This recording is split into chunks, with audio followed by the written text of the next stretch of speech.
今天来看到的是万代10年前的良心，不知道有多少人认识这台机体啊？来自已经消失的魂 Spec 系列，机甲战机龙骑1号改。当年的魂 Spec 可能就跟现在的 High Metal R 差不多，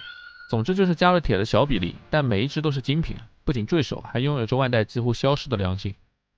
不过我是被鸡舍圈粉才去补的动画，可惜动画我实在看不下去，就有一种劣质模仿高达的山寨感，而且很多逆天的桥段，比如这个太空堡垒丢炸弹的桥段，咋说呢，就子宫像和大人像都没讨好的感觉。并且最致命的一点是，我不知道原来的鸡舍是原爆男的设计，而圈粉我的是大张正己的改型款，原设5大3粗的感觉实在不合我的胃口，就弃坑了。当然了，我知道原作党可能也不太能接受大张正己这个瘦猴的造型，万代估计也理解，所以 High Metal R 在2021年推出了原设版，原来的玩法一个不少，还多了内购展示，好像还能打开驾驶舱，有兴趣的可以看看其他 UP 主的评测。那么叠甲完毕，就回到今天的主角，魂 Spec 的龙骑1号机改。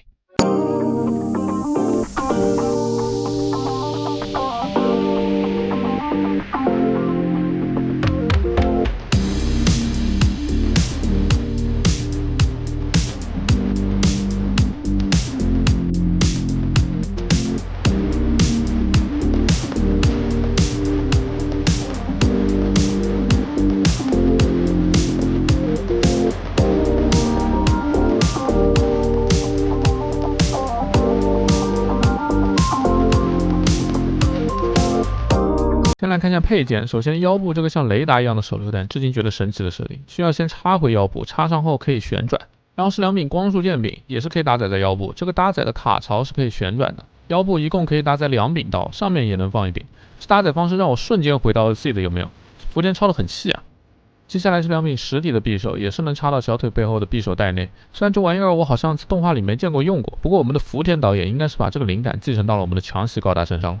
接下来是整个模型我觉得最细节的部分，龙骑的机枪弹夹一共附属了7个弹夹，每个都是独立的，其中的4个可以两配对，插进龙骑的手腕背后，还原设定里的弹夹搭载。10年前的万代做的可真是用心。当然了，既然是弹夹，必然能搭载到枪上，枪身上有一个搭载的弹槽，可以单独插一个弹夹进去，并且有一定的可动性，枪身也有双把手，除了没有涂装，细节刻画还是很不错的。这面盾牌自然也是内藏乾坤，正面的涂装非常工整，甚至没有橘皮，影也很清晰。背面的细节刻画也丝毫不马虎，还原了盾牌内藏光束剑和弹夹的结构，一共可以放2个剑柄和2个弹夹进去。盾牌上方的收纳舱也能展开，但没有具体的收纳架，具体看你想放什么。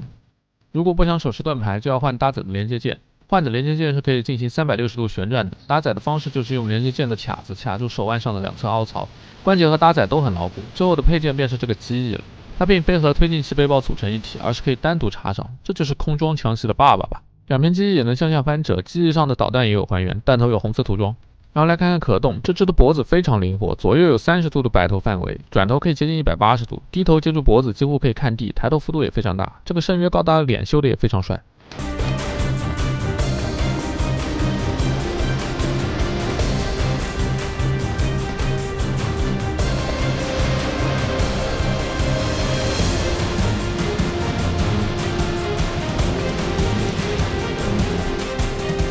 再来看一下手臂的可动，左右肩甲是不对称设计，左肩甲的弹仓是可以拆下来的，虽然里面没有机构。左右肩甲的小盖板都具有一段上下的可动，为平台让位。当年的万代突发奇想，给大臂来了个大球关，虽然进一步提升了可动，但把玩容易脱出，我们就取下来展示。肩甲有向下的延伸，前后有一段平转角度，整个肩甲也能大幅的上下抬起。大臂根部虽然是金属，但感觉不是简单的锌合金，10年前的老玩具，直到今天都紧得不行，都不敢360度旋转。手肘虽然是单段关节，但由于机设内侧没覆盖外甲，所以150度弯折无压力。而手腕前后弯折由于没有干涉，范围也非常大。最后是平台，在不借助球关的情况下，可以轻松90度，加上球关可以抬更高。而胸腰的可动就更是巧妙的设计，后仰有大概30度范围，前倾也有大概45度范围。正面可以看到，下方白色腰甲在动腰时会有一小段的联动。翻到背部可以看到，弯腰时，万代会让腰椎跟着前倾，形成像30招牌一样的龙下背。而另一处绝妙设计就要说胯部，首先屁帘是可以抬起的，可能当年还没有设计出标准的下拉关节，于是设计者通过黑色圆片和白色的咬合齿做固定，去增加了一段胯部的弯折。这个弯折就太巧妙了，进一步增加了龙骑的前倾角度，再多给一点，估计就可以做90度的伸鞠功能。同时，这个弯折又解放了大腿的进一步可动，唯一的缺点就是某些角度看会比较穿帮，只能裙甲遮住。而紧实度方面做的却很不错，砍回去抖一抖也不会。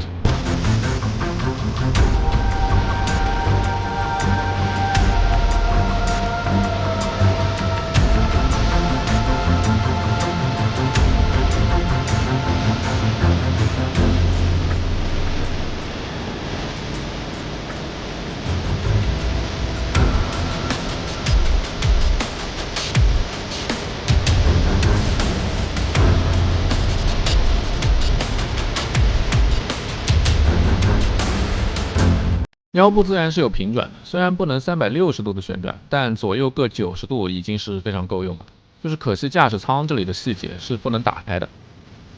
最后来看一下腿部的可动，首先龙骑的侧裙甲是不可动的，在不解锁胯部的情况下，大腿的平抬只能到60度左右，所以进一步解锁胯部可动后，可以绕过裙甲，大腿就能平抬到标准的90度。而由于没有前裙甲，前踢也可以轻松的达到90度，甚至于超过90度。同样的后踢也能到90度，解锁后还能进一步增加上抬的幅度。